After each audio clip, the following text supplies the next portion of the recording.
In 1881, the notorious outlaw Billy the Kid was supposedly gunned down by Sheriff Pat Garrett.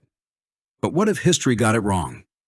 Nearly 70 years later, an old man named Brushy Bill Roberts stepped out of the shadows claiming he was the real Billy the Kid and that he had faked his death to escape justice.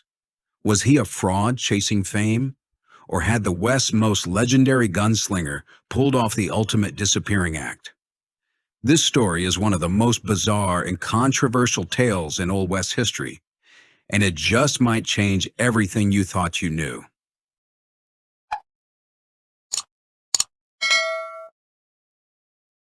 Brushy Bill Roberts, who also went by names such as William Henry Roberts, Ollie Partridge.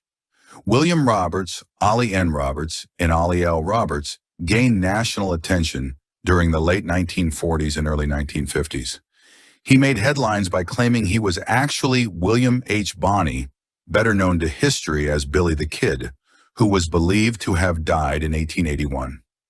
Roberts insisted that the story of the kid's death was false and that he had lived quietly for decades under different identities. In 1950, Roberts sought an official pardon from New Mexico Governor Thomas J. Mabry. After reviewing his claim and meeting with Roberts in person, the governor ultimately rejected the request, stating there wasn't enough evidence to support his story. Despite the official dismissal, Roberts' claim found lasting support in his hometown of Hico, located in Hamilton County, Texas. The Billy the Kid Museum there continues to highlight his version of events and keeps the debate alive. His story has also appeared in popular media. It was the subject of a 1989 segment on Unsolved Mysteries, hosted by Robert Stack, and featured again in 2011 on the History Channel series Brad Meltzer's Decoded. Biography of Brushy Bill Roberts. In 1948, a probate investigator from St. Louis named William V. Morrison was conducting routine work when he came across a man who would change the course of his research. This elderly man, identified as Joe Hines, had recently filed a claim on land left behind by his deceased brother. During their conversations, Hines shared detailed recollections of his involvement in the Lincoln County War, a conflict deeply connected to the legend of Billy the Kid. To Morrison's surprise, Hines claimed that Billy the Kid had not died in 1881, as widely believed.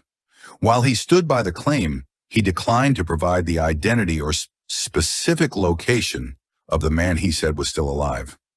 Encouraged by the possibility, Morrison expanded his investigation. That same year, he encountered another intriguing figure, J. Frank Dalton of Lawton, Oklahoma. Dalton had gained attention by declaring himself to be Jesse James, another famous figure from the Old West. Dalton further fueled the mystery by asserting that Billy the Kid was still living as well. According to Dalton, the man known locally in Hamilton, Texas, as O.L. Roberts was in fact the legendary outlaw in hiding. Following the lead provided by Joe Hines, William V. Morrison initiated a written exchange with O.L. Roberts, the elderly man living in Hamilton, Texas. Over time, Roberts opened up and eventually declared that he was in fact Billy the Kid. In his letters and conversations with Morrison, Roberts recounted numerous stories from his past, tales that, if accurate, would fill in many of the blank spots in Billy the Kid's life that historians have struggled to document. One of his main motivations for coming forward was to request Morrison's help in securing a full pardon. Roberts claimed that New Mexico Governor Lew Wallace had promised him this pardon back in 1879 following the Lincoln County War, but that it was never formally granted. Roberts also demonstrated what he said were skills from his former life, including the ability to slip out of handcuffs. He further explained that the man Sheriff Pat Garrett killed in 1881 wasn't him at all, but rather another outlaw named Billy Barlow. According to Roberts, this mistaken identity allowed him to disappear undetected and travel to Mexico. At the time of the reported death of Billy the Kid, only 3 individuals were present: Sheriff Pat Garrett and his 2 deputies, John W. Poe and Thomas McKinney. Of these, McKinney claimed only a vague familiarity with the kid, while Poe had never seen him before.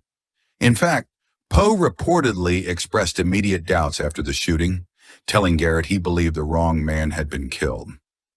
Due to the poor lighting at the scene, none of the men could provide a clear visual identification. Garrett later said he recognized the man by his voice, although only hushed words had been exchanged in the room. Despite early hesitation, both deputies eventually supported Garrett's account, though years later, McKinney changed his position, joining Poe in suggesting that Garrett may have misidentified the individual. Skepticism wasn't limited to law enforcement. Local residents in Fort Sumner also questioned whether the real Billy the Kid had died that night. Garrett quickly arranged a formal inquest with associates who were politically connected, which helped him secure credit for the killing and collect reward money. The man buried the next day was placed in a grave that, over the decades, was damaged and likely washed away by flooding. Today, the marked grave believed to be Billy the Kid's may not contain any remains at all. Despite modern interest, requests for exhumation and DNA testing have consistently been denied by authorities. Roberts insisted to Morrison that he would fully reveal his story, provided he received the pardon he said had been promised to him decades earlier. His claims stirred strong emotions, particularly among descendants of Pat Garrett. Brushy Bill also stated that his real name was William Henry Roberts, born on December 31, 1859, in Buffalo Gap, Texas, near Abilene. Throughout his life, however, he had used several different names and identities. Marshall Trimble, the official state historian of Arizona, references the work of Frederick Nolan, a respected expert on Billy the Kid.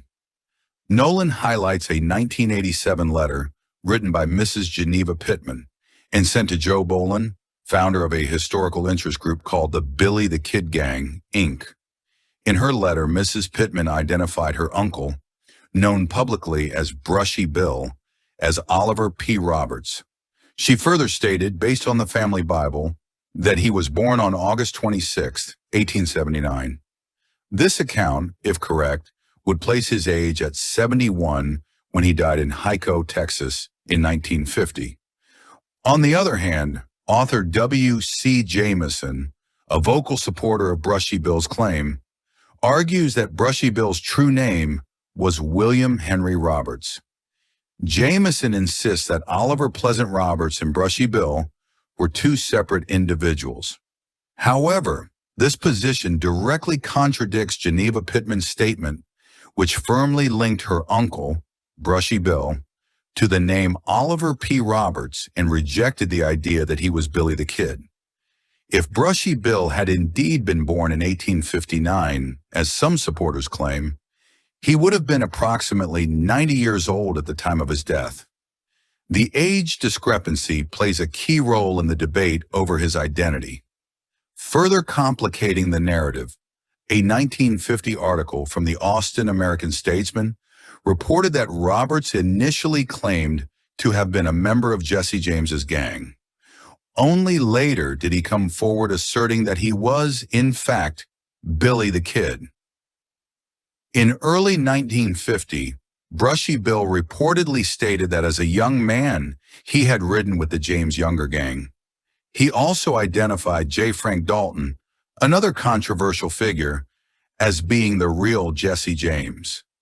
William V. Morrison claimed that during a personal examination of Brushy Bill Roberts, when Roberts was unclothed, he observed 26 old wounds, which he described as scars from bullets and blades. This physical evidence, Morrison believed, supported Roberts's claim to be Billy the Kid. As part of his investigation, Morrison also attempted to find individuals from Billy the Kid's past. He successfully located Jim McDaniels, a former member of the Jesse Evans gang in Round Rock, Texas.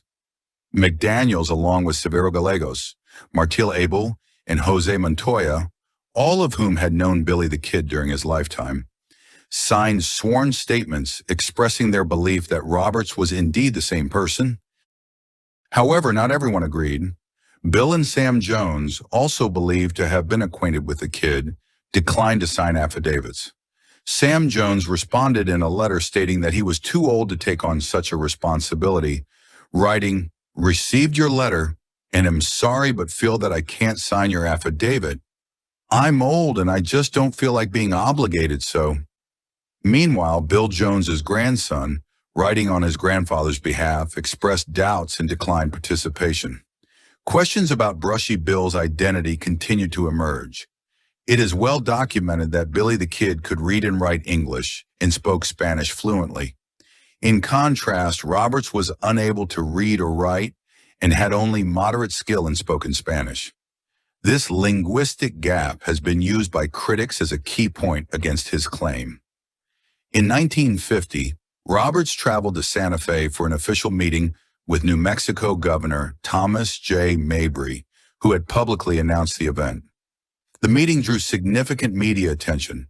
After hearing Roberts' account and reviewing the evidence, Mabry declared that he did not believe the story and formally rejected the pardon request. The attention, combined with the stress of travel from his home in Hico, Texas, reportedly took a toll on Roberts' health. Not long after the meeting, he passed away. For many years, both Roberts and his story faded from public memory. Interest in his claims was revived in 1990 when the film Young Guns 2 portrayed Brushy Bill as the narrator, recounting the life of Billy the Kid and the events of the Lincoln County War.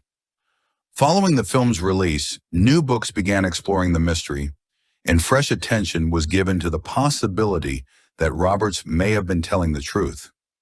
Several efforts were made to obtain permission for exhumation and DNA testing to resolve the matter definitively, but all such requests were ultimately denied. Since 1950, a number of books have explored the possibility that Brushy Bill Roberts was, in fact, Billy the Kid. The first major work on the subject was Alias Billy the Kid, co-authored by William V. Morrison and Western historian C.L. Sonicson. While Morrison and Sonicson attempted to take a fresh look at the story, most research on the topic, including theirs, relied heavily on the 1882 account published by Sheriff Pat Garrett. However, Garrett's book was largely shaped by Ash Upson, the postmaster of Roswell, who contributed both factual elements and fictionalized material. Upson's embellishments helped solidify the legend of Billy the Kid that would endure for decades. Upon its release, Alias Billy the Kid received mixed reviews from readers and critics. Despite this, it found a surprising supporter in former U.S. President Harry S. Truman. Truman wrote to Morrison, expressing his belief that Roberts may indeed have been the kid. He regretted that Brushy Bill had passed away before being given the opportunity to present his case to a different governor, one who might have been more receptive to his request for a pardon.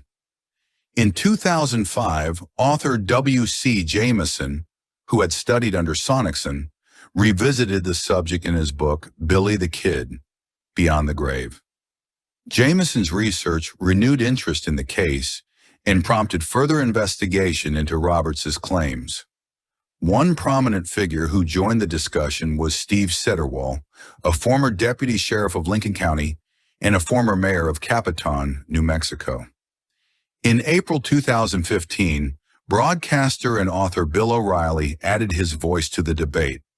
In his book, Bill O'Reilly's Legends and Lies, The Real West, he suggested that the evidence supporting Brushy Bill's claim might actually outweigh the traditional narrative. O'Reilly cited the original alias Billy the Kid as a foundational source. O'Reilly also featured the story on his national television program, presenting a segment that reconstructed the events surrounding Billy the Kid's supposed death, this time from Brushy Bill Roberts' point of view. Photograph. In 1989, the Lincoln County Heritage Trust sponsored a computer-based facial comparison study. The research was conducted by Robert L. Haar and Dr.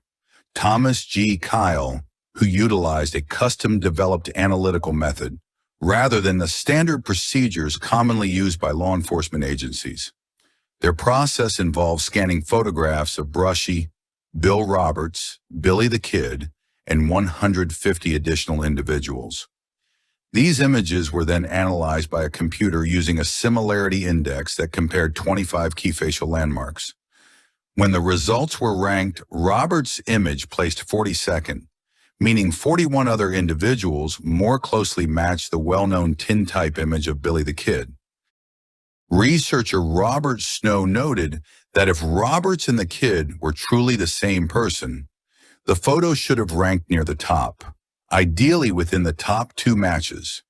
He also pointed out that photo comparisons are highly dependent on the alignment and angle of the faces being compared, which may have affected the outcome. A year later, in 1990, a second study was carried out at the University of Texas. This research used advanced facial comparison tools at the Laboratory for Vision Studies and the Advanced Graphics Laboratory. The analysis was led by imaging experts Scott Acton and Alan Bovick. Unlike the earlier study, this one corrected for differences in facial angle and applied a facial recognition system that had been used by agencies such as the FBI, CIA, and Interpol.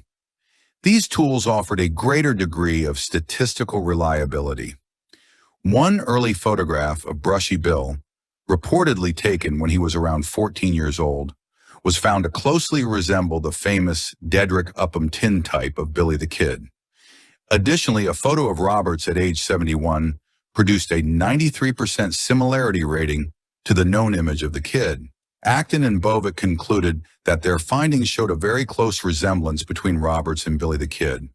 However, they acknowledged that for the results to be accepted scientifically, the study would need to be independently replicated. So far, no follow-up studies have been conducted to confirm these results.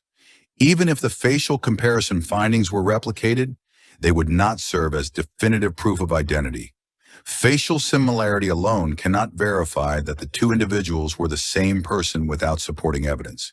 In 1996, the results from the University of Texas study were reviewed by Judge Andre McNeil of Arkansas's 12th Judicial District and attorney Helen Grinder, a respected legal figure in the state. Both expressed confidence in the strength of the findings. Grinder, in particular, described the case for Brushy Bill being Billy the Kid as strong, substantial, and excellent, based on the photographic study and other supporting evidence. DNA. In 2003, an effort was launched to resolve the long-standing mystery surrounding the final resting place of Billy the Kid. The initiative was led by Lincoln County Sheriff Tom Sullivan, Capitan Mayor Steve Setterwall, and Tobacco County Sheriff Gary Graves, all based in New Mexico. Their goal was to use modern DNA testing to confirm whether Billy the Kid was truly buried in Fort Sumner. To do this, they proposed exhuming the remains believed to be his, along with those of his mother, Catherine Antrim, for comparative analysis. However, the plan faced immediate challenges. One major obstacle was the uncertainty over the exact burial locations of both individuals. Historical records lacked the clarity needed to pinpoint their graves with confidence. In addition to logistical issues, the project encountered a series of legal complications. Ultimately, in September 2004, a court ruling blocked the proposed exhumations, effectively halting the investigation before DNA analysis could be conducted. Hico, Texas. At the end of his life, Brushy Bill Roberts resided on West 2nd Street in the town of Hico, Texas. After his passing on December 27, 1950, he was laid to rest in Hamilton, the county seat located about 20 miles south of Hico. Although numerous inconsistencies exist in his story, the town of Hico has embraced Brushy Bill's legacy. The local Chamber of Commerce has supported the establishment of the Billy the Kid Museum, located in the historic western district of the town. The museum highlights Roberts' claim and its place in the broader legend of the American frontier. A commemorative marker stands in downtown Hico, recognizing the man and the controversy surrounding his identity. The inscription reads, Ollie L. Brushy Bill Roberts, alias Billy the Kid, died in Hico, Texas, December 27, 1950. The plaque also acknowledges Roberts' final mission to convince the world that he was truly Billy the Kid and to secure the pardon he said had been promised to him by Governor Lew Wallace of the New Mexico Territory. So, was Brushy Bill Roberts a forgotten outlaw who slipped through history's cracks? Or just a man who got caught up in the legend of Billy the Kid? Despite decades of investigation, sworn affidavits, photo analysis, and even DNA discussions, the truth remains elusive. What we're left with is one of the Old West's greatest unsolved mysteries, a tale where fact and folklore ride side by side. Was Brushy Bill telling the truth? Or was he just another figure chasing a legend bigger than himself? Please like and share if you find the video content interesting and useful. Don't forget to subscribe to the channel and comment below so as not to miss the upcoming interesting videos. Thanks for watching.